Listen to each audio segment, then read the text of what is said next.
දවසක් ඒ වගේ කියලා ප්‍රාර්ථනා කරනවා ඔයාලා සියලුම දෙනාට.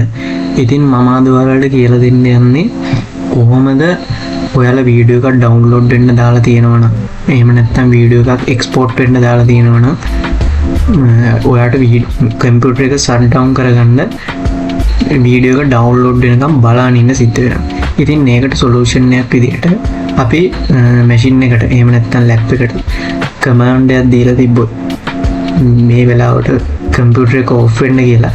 එතකොට අපිට වීඩියෝ එක ඩවුන්ලෝඩ් වෙනකම් නැත්නම් වීඩියෝ එක එක්ස්පෝර්ට් වෙනකම් බලන් ඉන්න ඕනේ නැහැ.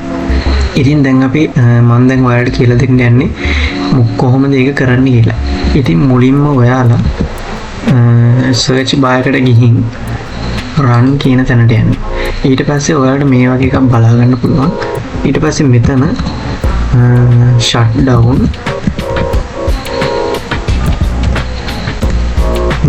-s -t කියලා ටයිප් කරගෙන ඔයාට කම්පියුටර් එක ඔෆ් වෙන්න ඕනි. ටයිම් එක මෙතන දෙන්න ඕනේ. මෙතන 60යි කියලා දුන්නොත් තප්පර 60කින් ඒ කියන්නේ විනාඩියකින් මේ කම්පියුටර් එක ඔෆ් වෙනවා.